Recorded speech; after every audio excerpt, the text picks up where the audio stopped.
শিক্ষার্থীরা কেমন আছো সবাই? আশা করি সবাই ভালো আছো। গত ক্লাসে আমরা প্রতিদান কবিতাটা পড়েছিলাম এবং সেটা নিয়ে তোমাদের সাথে আলোচনা করেছিলাম। বলেছিলাম তোমরা ভালো করে প্রতিদান কবিতাটা পড়ে রাখবে এবং যার যেখানে সমস্যা হবে আমাকে জানাবে। কেউ কেউ জানিয়েছো, জানানোর জন্য ধন্যবাদ। তোমরা পড়ে দেখেছো, চেষ্টা করে দেখেছো, সেটাই অনেক বড় বিষয়।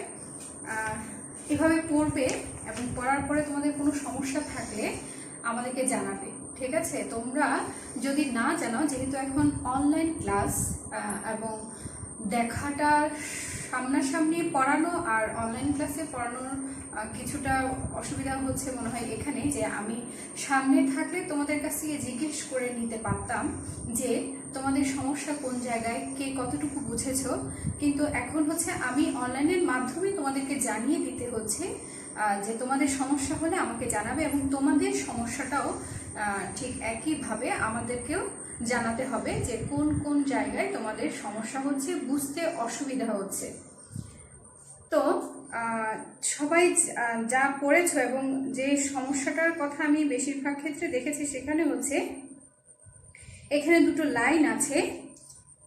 আমি আবারও বলছি, এই দুটো লাইন আমি তোমাদেরকে একটু বলছি। প্রতিদান কবিতাটার মধ্যে জসিমউদ্দিন নিজের স্বার্থ বিসর্জন দিয়ে অন্যের উপকার করার চেষ্টা করেছেন। যারা তার অপকার করছে তিনি তাদেরও উপকার করার চেষ্টা করছেন, মানে নিঃস্বার্থভাবে মানুষের জন্য কাজ করার চেষ্টার কথা উনি এখানে বলেছেন, ঠিক আছে?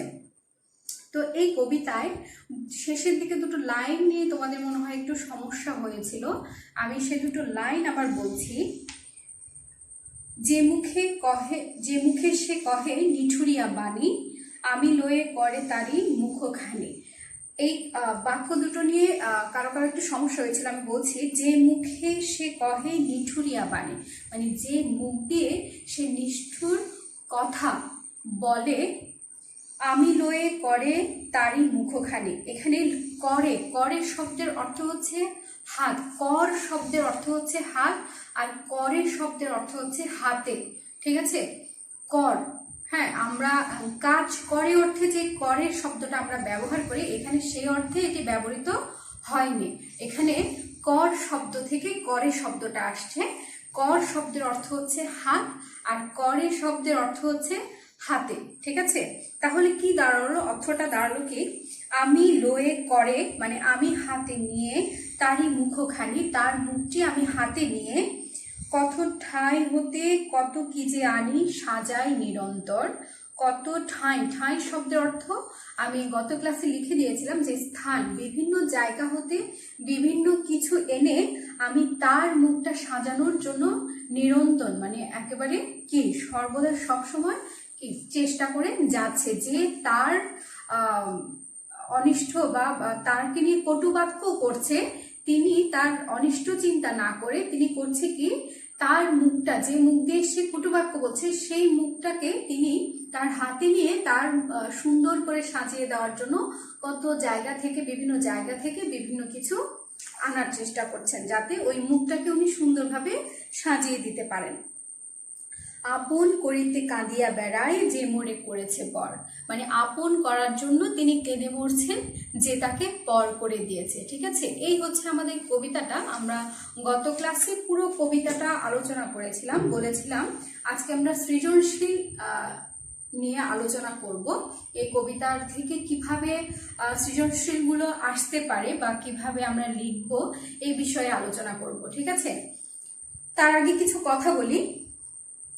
এই চ্যাপ্টার বলে কোনো কথা না, প্রত্যেকটা চ্যাপ্টারে কিছু দেখবে শব্দার্থ ও টিকা থাকে। সেই শব্দার্থ ও টিকাগুলো খুব ভালো করে শিখে নেওয়ার চেষ্টা করবে, কারণ এই শব্দার্থ বা টিকা থেকে অনেক সময় দেখা যায় যেগুলো একটু বড় টিকা হয় সেখান থেকে তোমার অনুধাবনের প্রশ্ন চলে আসছে, আবার যেগুলো এক শব্দের শব্দার্থ থাকে সেখান থেকে প্রায় সময় এক কথায় বা জ্ঞানমূলকে প্রশ্ন আসে এবং নবদ্বীপের জন্য এগুলো খুব কাজে লাগে, ঠিক আছে? সেজন্য শব্দার্থ ও টিকা ভালো করে শিখে নেবে, প্রত্যেকটা শব্দের অর্থ এবং প্রত্যেকটা টিকা ভালো করে জেনে নেওয়ার চেষ্টা করবে। এরপরে পাঠ পরিচিতি তোমাদেরকে পড়িয়েছিলাম। পাঠ পরিচিতিতে প্রথমে যে অংশটা থাকে যে বিষয়টা নিয়ে তুমি চ্যাপ্টারটা পড়ছো, মনে করো এখানে প্রতিদান কবিতা নিয়ে পড়েছো, এই জসীমউদ্দিনের প্রতিদান কবিতাটা কোন কাব্যগ্রন্থ থেকে নেওয়া হয়েছে, এটা কিন্তু মোস্ট ইম্পর্টেন্ট একটা বিষয়, যে কোন কাব্যগ্রন্থ থেকে এটি সংকলন করা হয়েছে। বিভিন্ন জায়গায় বিভিন্ন ক্ষেত্রে তোমার এই প্রশ্নটা লাগবে, সেজন্য ভালো করে মনে রাখার চেষ্টা করবে। পাঠ পরিচিতি পড়লে তোমার সবচেয়ে যেটি বেশি উপকার হয় সেটি হচ্ছে সৃজনশীল লেখার সময়। সৃজনশীল প্রশ্ন যখন তুমি লিখবে তখন মনে করো তোমরা এখন একাদশ শ্রেণীতে পড়ছো, ঠিক আছে, এসএসসি লেভেল শেষ করে ইন্টার লেভেলে এসেছো। এখন তোমাদের মধ্যে লেখার যে প্রকাশভঙ্গি, লেখার মাধ্যমে যখন তুমি তোমার প্রশ্নের উত্তরটা উপস্থাপন করবে, তখন তার মধ্যে যথার্থ অর্থের প্রয়োগ, শব্দের প্রয়োগ থাকতে হবে। তুমি যদি তোমার মনের কথা বা মনের মাধুরী মিশিয়ে কিছু কথা লিখে দাও, সেই ক্ষেত্রে প্রশ্নের মান কিন্তু ভালো হবে না। এটা হচ্ছে কিরকম, মানে আমরা স্বাভাবিকভাবে যে কথাগুলো বলছি কথা বলার সময়, সেই রকম করে তুমি মন গড়া কিছু কথা তুমি সৃজনশীল প্রশ্নের মধ্যে লিখে দিলে পারি। তোমার মনের ভাব প্রকাশে তুমি যেরকম মন চাইলো সেরকম করে তুমি কথাগুলো লিখলে সেখানে, তাহলে কিন্তু তোমার প্রশ্নের উত্তরের মান ভালো হবে না। তো তোমার উত্তরের মানটা ভালো করার জন্য তোমাকে অবশ্যই এমন কিছু শব্দ প্রয়োগ করে তোমাকে লিখতে হবে যাতে উত্তরের মানটা ভালো হয়। আমি একটা লেভেলে আসলে ম্যাচুরিটিটা বেড়ে যায়, ঠিক আছে, সেজন্য আমাকে সেই লেভেলের করে লিখতে হবে। ওই ছোট বাচ্চাদের মতো করে ক্লাস 6-7-এর বাচ্চারা যেভাবে সৃজনশীল লিখে আমিও সেভাবে লিখে গেলাম, সেটা কিন্তু আর এখন আর হবে না। তোমাকে বুঝতে হবে যে আমার যত ক্লাস উপরে উঠছি তত আমার মধ্যে লেখার মাধ্যমে আমার ব্যক্তি মনের পরিচয়টা দিতে হবে, ঠিক আছে, এবং আমার প্রশ্নের মান, গুণগত মান সবকিছুই যাতে ভালো হয় সেদিকে খেয়াল রাখতে হবে। সেই ক্ষেত্রে তোমাদেরকে সবচেয়ে বেশি যে বিষয়টা খেয়াল রাখতে হবে, প্রত্যেকটা চ্যাপ্টারের পাঠ পরিচিতি। অবশ্যই পাঠ পরিচিতিগুলো ভালো করে পড়বে এবং পড়ে প্রত্যেকটা লাইনের অর্থ বোঝার চেষ্টা করবে। এবং এই পাঠ পরিচিতি যখন তোমরা ভালো করে বুঝবে বা শিখবে, তখন দেখবে সৃজনশীল লিখতে গেলে বাক্য গঠনের ক্ষেত্রে তোমাদের কোনো অসুবিধা হচ্ছে না। অসুবিধা মানে কিরকম, আমি একটা বাক্য কিভাবে আমার মনের মধ্যে আছে, হ্যাঁ, আমার কথাটা কিন্তু আমি খাতায় লিখতে পারছি না, প্রকাশ করতে পারছি না, হয় না এরকম অনেক সময়। সেই ক্ষেত্রে এই পাঠ পরিচিতিগুলোই তোমাদেরকে কাজে দেবে। ওখানে খুব সুন্দর করে কথাগুলো গুছানো থাকে, সাজানো থাকে।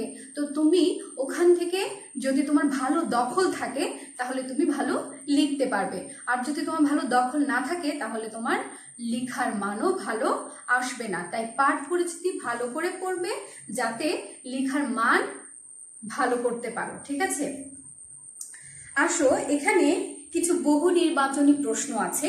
প্রতিদান কবিতাটার তোমাদের বোর্ড বই যেটা আছে সেটার মধ্যে আমি সেই বহু নির্বাচনী প্রশ্নগুলো আগে একটু পড়ি। দেখো, প্রতিদান কবিতায় কবি কাঁটা পেয়ে কি দান করেছেন? অপশন আছে ফুল, ঘৃণা, বান, ঘর, ঠিক আছে। আমি উত্তরগুলো বলে না দিলে হয়তো ভালো হতো, তোমাদের কাছ থেকে জেনে নিলে ভালো হতো। তারপরেও একটু বলে দিচ্ছি, যেহেতু সবাই আছে, সবার সাথে থাকলে হয়তো ক্লাসে থাকলে সবার কাছ থেকে জিজ্ঞেস করতাম, যে কেউ একজন দাঁড়িয়ে বললো যে এটার উত্তরটা কি হয়, আমি দেখলাম সেটা শুদ্ধ হচ্ছে না ভুল হচ্ছে, ঠিক আছে। কিন্তু এখন তো যেহেতু অনলাইনে ক্লাস, সেহেতু আমি বলে দিচ্ছি, হ্যাঁ। এটার উত্তর হবে প্রতিদান কবিতায় কবি কাঁটা পেয়ে কি দান করেছেন। কবিতার লাইনের মধ্যে আছে কবি কাঁটা পেয়ে কি দান করেন? ফুল দান করেন। কাঁটা পেয়ে তারে ফুল করি দান সারাটি জনম ভর। তাহলে কাঁটা পেয়ে তিনি কি দান করেন? ফুল দান করেন। অপশনে কিন্তু ক এর অপশনে আছে ফুল। আমার এ ঘর ভাঙিয়াছে যে বা 2 নাম্বার, আমার এ ঘর ভাঙিয়াছে যে বা আমি বাঁধি তার ঘর, এই পংক্তিতে কি বোঝানো হয়েছে? এই পংক্তিটার মাধ্যমে কবি কি বোঝাতে চেয়েছেন? ক অপশনে আছে পরোপকার, খ অপশনে আছে আত্মগ্লানি, গতে আছে সর্বংসহা মনোভাব, ঘতে আছে কৃতজ্ঞতা বোধ। তাহলে আমার এ ঘর ভাঙি আছে যে বা আমি বাঁধি তার ঘর, এই পংক্তির মাধ্যমে বোঝানো হয়েছে সর্বংসহা মনোভাব। মানে একজন তার ঘরটা ভেঙে দিচ্ছে, অথচ তুমি সেটা সহ্য করে, হ্যাঁ, তার ঘরটাই তিনি আবার বেঁধে দিচ্ছেন, যে তার ঘর ভেঙেছে তিনি তার ঘরই বেঁধে দিচ্ছেন। এরপর 3 ও 4-এর জন্য একটা উদ্দীপক দেওয়া হয়েছে। সে উদ্দীপক থেকে 3 নং ও 4 নং বহু নির্বাচনী উত্তর লিখতে হবে। দেখো কি আছে উদ্দীপকটা। ইমাম হাসান তাকে বিষ প্রয়োগে হত্যাকারী জায়েদকে ক্ষমা করে দিলেন। মানে ইমাম হাসান তাকে যে বিষ প্রাণ করে হত্যা করতে চেয়েছে বা হত্যা করেছিল তাকে তিনি ক্ষমা করে দিলেন এবং বললেন পরকালে তাকে বেহেশত প্রদানের জন্য আল্লাহর কাছে সুপারিশ করবেন। তাকে যাকে ইমাম হাসানকে যে বিষ প্রয়োগ করে হত্যা করেছে বা হত্যা বিষ দান করেছে উনি মারা যাওয়ার জন্য, সেই মারা যাওয়ার আগে তিনি বলেছেন যে আমি তাকে ক্ষমা করে দিয়েছি সেই বিষ প্রয়োগকারীকে, এবং পরকালে গিয়ে আল্লাহর কাছে প্রার্থনা করবেন যাতে ওই লোকের বেহেশত প্রদান করা হয়। দেখো এবার 3 নম্বরে আছে কি, উদ্দীপকে হাসান এর সাথে প্রতিদান কবিতার কোন পংক্তির মিল আছে, মানে কোন পংক্তির, এখানে ব্র্যাকেটে রা আছে, এটাকে উচ্চারণ করছি না আমি, হ্যাঁ, এর সাথে প্রতিদান কবিতার কোন পংক্তির মিল আছে। দেখো কতে দিয়েছে, কত ঠাঁই হতে কত কি যে আনি, কত কি যে আমি সাজাই নিরন্তন। কত ঠাঁই হতে কত কি যে আমি সাজাই নিরন্তন। খ হচ্ছে দীঘল রজনী তার তরে জাগি ঘুম যে হেরেছে মোর। গ হচ্ছে রঙিন ফুলের সোহাগ জড়ানো ফুল মালঞ্চ ধরি। ঘ হচ্ছে যে গেছে বুকেতে আঘাত হানি তার লাগি আমি কাঁদি। তাহলে এখানে কোন পংক্তির সাথে মিল আছে বলা হয়েছে। তাহলে এখানে দেখা যাচ্ছে ঘ মানে লাস্ট যে অপশনটা আছে সেটির সাথে মিল আছে, যে গেছে বুকেতে আঘাত হানি তার লাগি আমি কাঁদি। হ্যাঁ, যে আঘাত করে দিয়েছে, কারণ ইমাম হাসানকে অলরেডি বিষ প্রয়োগ করে দেওয়া হয়েছে, উনি বিষের যন্ত্রণায় কাতরাচ্ছেন। হ্যাঁ, তখনও তিনি বলছেন কি যে তাকে বিষ প্রয়োগ করেছে, হ্যাঁ, জায়েদকে তিনি ক্ষমা করে দিয়েছেন। সেজন্য বলছে এখানে এই লাইনটির সাথে আমরা মিল পাই, যে গেছে বুকেতে আঘাত হানি তার লাগি আমি কাঁদি। 4 নাম্বার দেখো, উপযুক্ত মিলের কারণ, মানে এই মিলটার কারণটা কি। ঠিক আছে, এখানে 1-এ দেওয়া আছে ক্ষমাশীলতা, 2-এ দেওয়া আছে আত্মপ্রশংসা, 3-এ দেওয়া আছে পারস্পরিক সৌহার্দ্য। এখানে আবার এগুলো রোমান হরফে দেওয়া আছে। ক হচ্ছে 1 ও 2, খ হচ্ছে 1 ও 3, গ হচ্ছে 2 ও 3, ঘ হচ্ছে 1, 2 ও 3। তাহলে এখানে কোন কোন 3টা অপশন দেওয়া আছে, সেই 3টাতে কোন দুটো তোমাদের সবচেয়ে উপযুক্ত বা কোন 3টাই কি উপযুক্ত কিনা সেটা আবার বলছি আমি। ক্ষমাশীলতা, অবশ্যই ক্ষমাশীলতা ওখানে ছিল, কারণ ক্ষমাশীলতা না থাকলে তিনি জায়েদকে ক্ষমা করতেন না। আত্মপ্রশংসা, তিনি কি আত্মপ্রশংসার জন্য এটা করেছেন? কখনোই না। হ্যাঁ, আত্মপ্রশংসার জন্য করলে তো একজন মৃত্যু পথযাত্রী কখনো আত্মপ্রশংসার জন্য এরকম ক্ষমা করে দিয়ে যেতে পারে না। পারস্পরিক সৌহার্দ্য, অবশ্যই সেটা কাজ করেছে। তার প্রতি যদি তার সৌহার্দ্য প্রীতি ভালোবাসাটা না জন্মাতো তাহলে তিনি এভাবে কখনো বলতে পারতেন না। তাহলে আমরা সঠিক উত্তর পেলাম কয়টি? 3টির মধ্যে 2টি সঠিক, একটি হচ্ছে 1 আর একটি হচ্ছে 3। তাহলে উত্তর হবে খ, 1 ও 3। ঠিক আছে, এগুলো বলার কারণ হচ্ছে তোমাদের যখন এমসিকিউ পদ্ধতিতে পরীক্ষা হয় বা এমসিকিউ যখন আসে তখন তোমরা যাতে বুঝে উত্তর করতে পারো সেজন্যই আমি তোমাদেরকে এই বিষয়টা নিয়ে আলোচনা করলাম। ঠিক আছে, এবার আসি সৃজনশীল প্রশ্নে।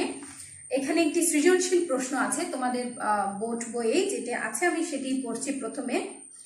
এক বুড়ি হযরত মুহাম্মদ সাল্লাল্লাহু এর চলার পথে কাঁটা বিছিয়ে রাখত।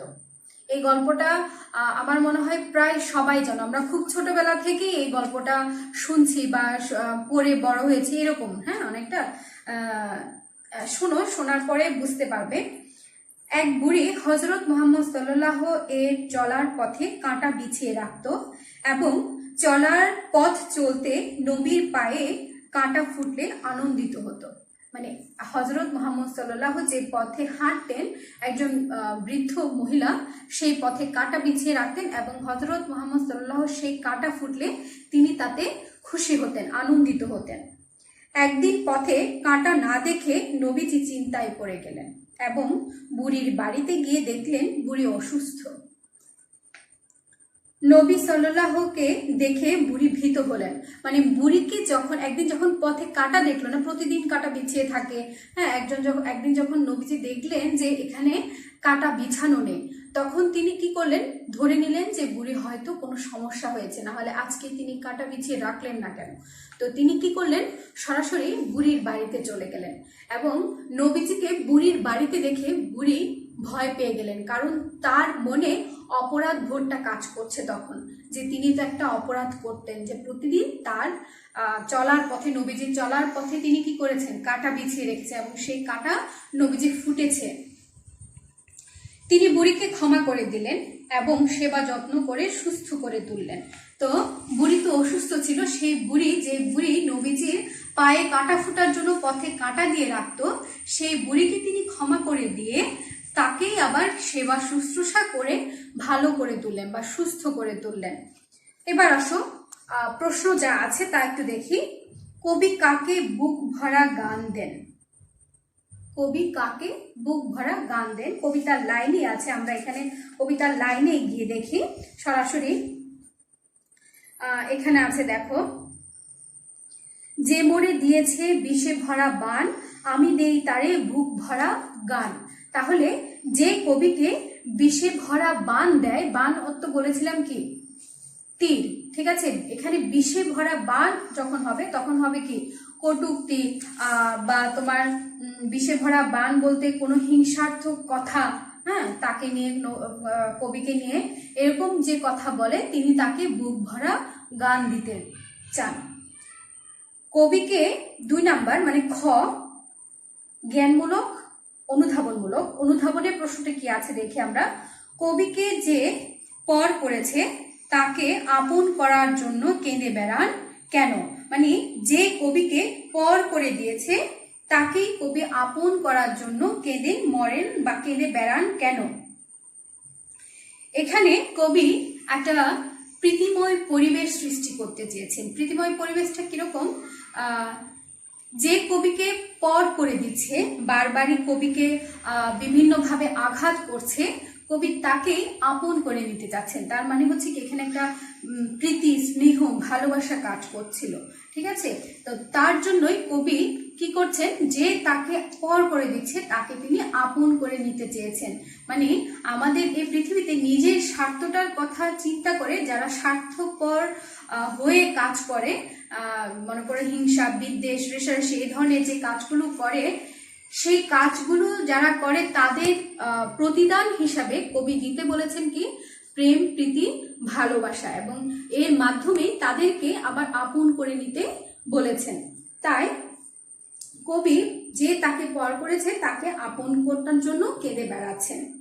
এরপরে আমি এখানে একটু বলি যে অনুধাবনী প্রশ্নগুলো যখন তোমরা লিখবে তখন এটাকে প্রথম যে লাইনটা আছে সেটা এক কথা উত্তরের মতো করে সাজিয়ে তোমরা গুছিয়ে লিখবে, যেটা মেইন যে বিষয়টা তোমার কাছ থেকে চেয়েছে সেটা সুন্দর করে গুছিয়ে লিখবে। এরপরে দ্বিতীয় প্যারায় তোমার যেটি ব্যাখ্যা থাকবে, প্রশ্নের উত্তরের জন্য যে ব্যাখ্যাটি থাকবে সেটি তোমরা লিখবে। এবং লেখার ক্ষেত্রে তুমি যে 2টো প্যারা করেছো, হ্যাঁ, 2টো প্যারা তোমরা করবে সেটা যাতে বোঝা যায়। মনে করো একটা লাইন তুমি এখানে এসে শেষ করলে, পরের লাইনটাও এখান থেকে শুরু না করে একটু গ্যাপ দিয়ে একটু নিচের থেকে করে শুরু করবে, তাহলে আমরা বুঝতে পারবো যে এটা যদি স্কেল হয়, তুমি এখান থেকে একটা লাইন লিখলে পরের প্যারার যেটা করবে সেই পরের অংশের প্রথম অক্ষরটা তুমি এখান থেকে শুরু করলে এবং পরেরটা আবার সে একইভাবে শুরু করে গেলে, তাহলে বুঝতে সুবিধা হবে যে তুমি 2 প্যারা করে বা 2টি অংশ করে ভাগ করে তুমি লিখেছো, ঠিক আছে। ঠিক তেমনি প্রয়োগের ক্ষেত্রে একই হবে, উচ্চতর দক্ষতার ক্ষেত্রে একই হবে। প্রয়োগের ক্ষেত্রে তোমাকে 3টা অংশে ভাগ করে প্রশ্নটা লিখতে হবে।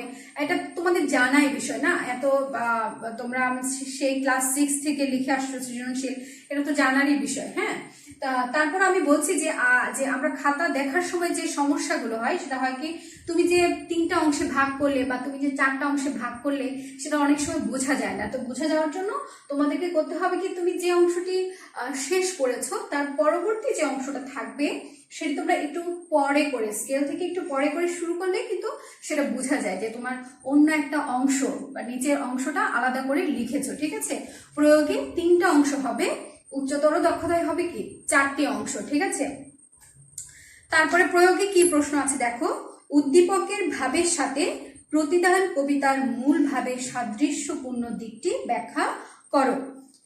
এখানে সাদৃশ্যটা কোন জায়গায় আছে? এখানে আমরা যে কবিতাটা পড়েছি, আগে কবিতাটা বুঝো, যে কবিতাটা আমরা পড়েছি সেই কবিতায় দেখা গেছে কবিকে বারবারই কেউ আঘাত করার চেষ্টা করছে বা কবির যে কোনো ভাবে ক্ষতি করার চেষ্টা করছে। কবি তাকে কি করেছে, তার প্রতিদান হিসাবে তিনি তাকে প্রেম প্রীতি ভালোবাসা দিয়ে তাকে কাছে এনে আপন করার চেষ্টা করেছেন বা তার ভালো কিছু করার চেষ্টা করেছেন। তো এই যে উদ্দীপক দেওয়া আছে, এই উদ্দীপকের মধ্যেও আমরা দেখছি একজন বৃদ্ধ মহিলা হযরত মুহাম্মদ সাল্লাল্লাহু পথে কাঁটা দিচ্ছে এবং সেই কাঁটা ফুটে তিনি ব্যথা পাচ্ছেন। কিন্তু একদিন হঠাৎ করে পথে কাঁটা না দেখে তিনি ভাবলেন হয়তো বুড়ির কোনো সমস্যা হয়েছে, এবং ঠিক দেখা যায় বুড়ির বাড়িতে গিয়ে নবীজি দেখেন যে বুড়ি অসুস্থ হয়ে আছে এবং তিনি বুড়ির সব অপরাধ ক্ষমা করে দিয়ে তাকে সেবা শুশ্রূষা করে বা সেবার যত্ন করে তাকে সুস্থ করে তুলেছেন। ঠিক আছে, তাহলে এখানে কি দেখা যাচ্ছে, যে যে অনিষ্ট করে তার অনিষ্ট না করে তার কি করা, উপকার করা। ঠিক আছে, তাহলে এই দিকটার মিল আমরা এখানে পাই না? দেখো, তাহলে তুমি প্রথম যে অংশটা করবে সেখানে তুমি এই বিষয়টা নিয়ে লিখলে যে অনিষ্টকারীর অনিষ্ট না করে তার কি করা, উপকার করা, এভাবে লিখলে। তারপরে দ্বিতীয় যে প্যারাটি হবে প্রয়োগের ক্ষেত্রে, দ্বিতীয় প্যারায় তুমি উদ্দীপকে যা আছে সেটার একটু বর্ণনা দিলে, তুমি যেটুকু হুবহু উদ্দীপক কেউ তুলে দেবে না। ঠিক আছে, অনেকে করে কি, প্রশ্নে যে উদ্দীপকটা দেওয়া থাকে সে উদ্দীপকটা হুবহু কপি করে খাতার মধ্যে লিখে ফেলে, সেই কাজটা কখনোই করবে না। কারণ উদ্দীপক দিয়ে দেওয়া হয় তোমরা বুঝে কিছু লেখার জন্য, উদ্দীপক কপি করে লেখার জন্য দেওয়া হয় না, এবং এই ক্ষেত্রে তোমরা কোনো নাম্বারই পাবে না। হ্যাঁ, এই ক্ষেত্রে কোনো নাম্বার দেওয়াই হয় না। তো সেক্ষেত্রে তোমরা উদ্দীপকটা পড়ার পরে তোমার যে বক্তব্য বা তুমি যা বুঝলে সেটাই সুন্দর করে গুছিয়ে লেখার চেষ্টা করবে। এরপরে 3 নাম্বার প্যারায় এসে তুমি তোমার বইয়ের যে মূল বিষয়, মনে করো প্রতিদান কবিতার যে মূল বিষয়টা তুমি যে জেনেছো, এই ক্ষেত্রে এই জন্য বলেছিলাম, আমি প্রথমে বলেছিলাম যে পাঠ পরিচিতি খুব কাজে লাগে। এই পাঠ পরিচিতি বিভিন্ন জায়গা থেকে তুমি বাক্যগুলো তুলে দিতে পারো। ঠিক আছে, এই জন্য পাঠ পরিচিতি ভালো করে পড়বে। এই 3 নাম্বার প্যারায় এসে, প্রয়োগের 3 নাম্বার প্যারায় এসে তোমরা এই বিষয়গুলো নিয়ে আলোচনা করলে। ঠিক আছে, এবং তোমার যে বক্তব্যটা তুমি করেছো যে অনিষ্টকারীর উপকার করো, সেটাকে যথার্থ প্রমাণ সেখানে দেখিয়ে দেবে। ঠিক আছে, এটা হলো প্রয়োগ। এরপর আসো উচ্চতর দক্ষতা। উদ্দীপক ও প্রতিদান কবিতার ভাবার্থ ধারণ করলে একটি সুন্দর সমাজ গড়া সম্ভব। অবশ্য সম্ভব। সম্ভব নাকি সম্ভব নয়? অবশ্য সম্ভব। আমরা যদি হিংসা, বিদ্বেষ, রেষারেষি এগুলো ভুলে গিয়ে মানুষের উপকারে নিজেকে উৎসর্গ করি, তাহলে আমাদের জীবনে সার্থকতা হবে, দেশের মঙ্গল হবে, দশের মঙ্গল হবে। ঠিক না?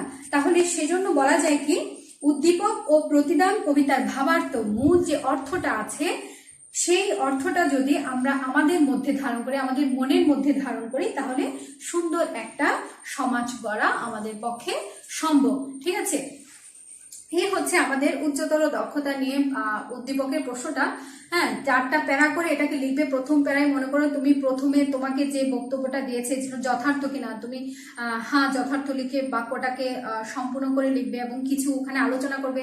এক্ষেত্রে আর একটু বলে রাখি, তোমরা তথ্যবহুল যদি করতে চাও তোমাদের প্রশ্ন উত্তরটিকে, তাহলে ওই যে পাঠ পরিচিতিতে দেওয়া আছে যে প্রতিদান কবিতাটি কবি জসীমউদ্দিনের বালুচর কাব্যগ্রন্থ থেকে নেওয়া হয়েছে, এরকম কিছু ছোট ছোট তথ্য তুমি তোমার প্রশ্নে উত্তরের ক্ষেত্রে অ্যাড করতে পারো, তাহলে তোমার মানটা অনেকটাই বাড়বে। ঠিক আছে, এবং পরের যে প্যারাটা থাকবে সেখানে তুমি তোমার কবিতার কিছু অংশ নিয়ে আলোচনা করলে, যে কোন কোন জায়গায় তুমি দেখতে পেলে যে প্রতিদান হিসেবে কবি ভালো কিছু করার চেষ্টা করেছেন, পরার্থী নিজের স্বার্থ বিসর্জন দিয়েছেন। ঠিক আছে, এরকম কিছু কথা তুমি উপস্থাপন করলে তৃতীয় নাম্বার প্যারায় এসে উদ্দীপকের যে কথা বলেছে সেই উদ্দীপকের কথাটা বলবে।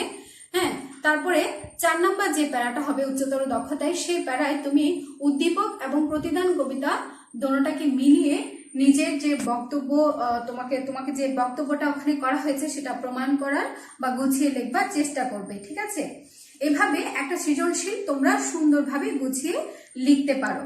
হ্যাঁ, আগামী ক্লাসে তোমাদেরকে এই সৃজনশীলটা তোমাদের বাড়ির কাজ থাকবে, এবং আমি আরেকটি সৃজনশীল দিচ্ছি যেটির মাধ্যমে তোমরা এই দুটো সৃজনশীল করে বাড়ির কাজ করে আমাকে দেখাবে। আসো আরেকটা সৃজনশীল কি আছে সেটা একটু দেখে নিই। দেখো, আমি এখানে একটু উদ্দীপক লিখেছি, তোমরা একটু খেয়াল করলে দেখবে। দেখো, আপনারে লয়ে বিব্রত রহিতে আসে নাই কেহ অবনি পরে, সকলের তরে সকলে আমরা প্রত্যেকে মোরা পরের তরে। এটাও খুব পরিচিত একটা কবিতার অংশ। ঠিক আছে, তো এখানে বলা হয়েছে কি, আপনারে লয়ে বিব্রত রহিতে আসে নাই কেহ অপনি পরে। অপনি শব্দ অর্থ পৃথিবী, আর বিব্রত মানে হচ্ছে ব্যস্ত থাকা, মানে নিজেকে নিয়ে ব্যস্ত থাকার জন্য কেউ পৃথিবীতে আসেনি। সকলের তরে সকলে আমরা প্রত্যেকে মোরা পরের তরে, মানে আমরা সবাই সবার জন্য। ঠিক আছে, সবার মঙ্গলের জন্য, কল্যাণের জন্য সবাই সবাইকে কাজ করতে হবে, সবার জন্য কাজ করতে হবে। দেখো, 1 নম্বর যে প্রশ্নটা দিয়েছি সেটি হচ্ছে জ্ঞানমূলকের যে প্রশ্নটা, প্রতিদান শব্দের অর্থ কি। প্রতিদান শব্দের অর্থটা তোমাদেরকে দ্বিতীয় দিন ক্লাসে বলা হয়নি। প্রতিদান শব্দের অর্থ হচ্ছে, আমি একটু লিখে দিচ্ছি, প্রত্যুপকার। প্রতিদান শব্দের অর্থ হচ্ছে প্রত্যুপকার, মানে উপকারী উপকার করা, মানে যে যাই দিক না কেন তার পরিবর্তে তাকে উপকার হিসাবে কিছু ফেরত দেওয়াকে বলা হচ্ছে কি প্রতিদান বা প্রত্যুপকার। ঠিক আছে, এরপর 2 নাম্বার, কবি কুল বাঁধেন কেন। আমার কবিতার লাইনের মধ্যে আছে, এখানে কি আছে দেখো, আমার এ ঘর ভাঙিয়াছে যে বা আমি বাঁধি তার ঘর, আমার এ কুল ভাঙিয়াছে যে বা আমি বাঁধি তার কুল, আমি তার কুল বাঁধি। ঠিক আছে, আমার এ কুল ভাঙিয়াছে যে বা আমি তার কুল বাঁধি, অর্থাৎ কবি অন্যায়ের প্রতিদান হিসাবে বা যে যে কবির ক্ষতি করতে চায় তার প্রতিদান হিসাবে কবি ভালোবাসা দিতে চান বলে কবি কুল বাঁধেন, অর্থাৎ যে তার কুল ভেঙে দেয় তিনি তার কুলটা বেঁধে দেন। ঠিক আছে, মানে অপকারকারীর উপকার করবেন বলে কবি বারবার কুল বাঁধেন। ঠিক আছে, এরপরে উদ্দীপকের সঙ্গে প্রতিদান কবিতার সাদৃশ্য কোথায় নির্ণয় করো। আমাদের যে উদ্দীপক দেওয়া হয়েছে সেখানে বলে আছে সকলের তরে সকলে আমরা প্রত্যেকে মোরা পরের তরে। ঠিক আছে, আর কবিতার যে অংশটা বা কবিতায় আমরা যা পড়েছি প্রতিদান কবিতায়, তারও যে অর্থটা দাঁড়ায় সেটার সাথে উদ্দীপকের সাথে মিল আছে, অবশ্যই আছে। কোন জায়গায় আছে, যে পরের স্বার্থে বা পরের জন্য নিজেকে উৎসর্গ করা বা পরের জন্য কিছু কল্যাণকর কিছু করা, এটাই হচ্ছে আমাদের প্রতিদান কবিতা এবং উদ্দীপকের সাদৃশ্য।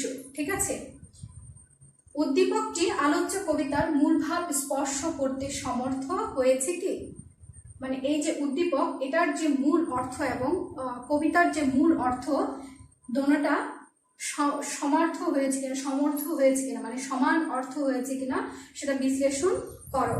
ঠিক আছে, অবশ্যই সমর্থ হয়েছে, দোনোটার গুণার্থ কিন্তু একই, সেহেতু তোমরা বিশ্লেষণ করার সময় দোনোটা একসাথে বিশ্লেষণ করতে হবে। আমি কবিতার লাইন দেওয়ার কারণটা একটু বলি। এখানে যে আমি কবিতার লাইন দিয়েছি, অনেক ক্ষেত্রে দেখা যায় প্রশ্নে যদি কবিতার লাইন দিয়ে উদ্দীপক আসে অনেকে ঘাবড়ে যায় বা অনেকে বলে যে কি কবিতার লাইন দিলে তারা কঠিন হয়ে যায়, আসলে কিন্তু তা নয়। কবিতার লাইনগুলো কিন্তু তোমরা প্রশ্নের উত্তর লেখার সময় হুবহু তুলে দেবে না, এটা তোমাকে দেওয়া হয়েছে তুমি এটা বুঝে কিছু লেখার জন্য। এই কবিতার লাইনগুলো লেখার সময় তুলে দেবে না খাতার মধ্যে উত্তরপত্রে। এটা বুঝে তুমি যা বুঝবে যেটা তোমার কবিতার সাথে মিল থাকবে সে অংশ হিসাবে এখানে কবিতার লাইনগুলো দেওয়া হয়, সেজন্য ঘাবড়ে যাওয়ার কিছু নেই। তুমি বুঝে এটার ব্যাখ্যাটা লিখবে, কবিতার ব্যাখ্যাগুলো লিখবে এবং পরবর্তীতে তোমার যে পাঠ্য কবিতা সে পাঠ্য কবিতার সাথে তার সাদৃশ্যটা দেখাবে।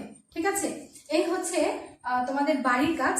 একটা হচ্ছে তোমাদের বোর্ড বইয়ে যে সৃজনশীলটা আছে সেটা, এবং আরেকটা হচ্ছে আমি এখানে দিলাম এই সৃজনশীলটা। এগুলো তোমরা করে আমাকে দেখাবে। আমি আর কিছু অনুধাবনমূলক প্রশ্ন তোমাদেরকে দিয়ে দিচ্ছি, তোমরা এগুলো নোট করে রাখবে। প্রত্যেকটা চ্যাপ্টারে আলাদা আলাদা করে নোট করে রাখবে, তাতে তোমার নিজেরই সুবিধা হবে। ঠিক আছে, আমি কিছু অনুধাবনের প্রশ্ন তোমাদেরকে দিয়ে দিচ্ছি। দেখো, এখানে আমি কিছু অনুধাবনের প্রশ্ন দিয়েছি। 1 নাম্বার, আমার এ ঘর ভাঙিয়াছে যে বা, আমি বাঁধি তার ঘর, চরণটি ব্যাখ্যা করো। 2 নাম্বার, কবি নিরন্তর কি সাজান, ব্যাখ্যা করো। 3 নাম্বার, কবি পথে পথে ঘুরে বেড়ানোর কারণ ব্যাখ্যা করো। 4 নাম্বার, কেউ কবির বুকে আঘাত করলে কবি তার জন্য কাঁদেন কেন। 5 নাম্বার, প্রতিদান কবিতায় কবির কেমন চেতনার প্রকাশ ঘটেছে। 6, কাঁটা পেয়ে তারে ফুল করি দান, সারাটি জনম ভর, চরণটি ব্যাখ্যা করো। ঠিক আছে, এই অনুধাবনের প্রশ্নগুলো তোমরা নোট করে রাখবে। জ্ঞান এবং অনুধাবনের প্রশ্ন যদি তোমরা ভালো মতো অনুশীলন করো তাহলে প্রয়োগ আর উচ্চতর দক্ষতার ক্ষেত্রে তেমন কোনো সমস্যা হবে না। ঠিক আছে, এই হলো আমাদের প্রতিদান চ্যাপ্টারটা। আশা করছি যে বাড়ির কাজগুলো দিয়েছি তোমরা আমাকে সেই বাড়ির কাজগুলো করে অবশ্যই কমেন্ট বক্সে বা ইনবক্সে জানাবে। ঠিক আছে, এবং এই কবিতাটা আজকে এখানেই শেষ করছি। আগামী ক্লাসে আমরা বিলাসী একটা ছোট গল্প আছে তোমাদের শরৎচন্দ্র চট্টোপাধ্যায়ের, সেটি নিয়ে আলোচনা করব। আবার নতুন মানে একটা চ্যাপ্টার শুরু করব আর কি। আজকে কবিতাটা শেষ হলো, প্রতিদান কবিতাটা। আগামী ক্লাসে আমরা একটা ছোট গল্পর ক্লাস করব। সবাই ওই কবিতা ছোট গল্পটা সবাই পড়ে রাখবে। বিলাসী যে যেরকম পারো পড়ে রাখবে, যেভাবে পারো। আমি আমার মতো করে আবার যখন ব্যাখ্যা করব বা তোমাদের সাথে আলোচনা করব তাহলে তোমাদের বুঝতে সুবিধা হবে। সেজন্য তোমরা আগে থেকে একটু পড়ে রাখবে, তাহলে বুঝতে সবারই সুবিধা হবে। সেই পর্যন্ত সবাই ভালো থেকো, সুস্থ থেকো, নিরাপদ থেকো। ধন্যবাদ সকলকে।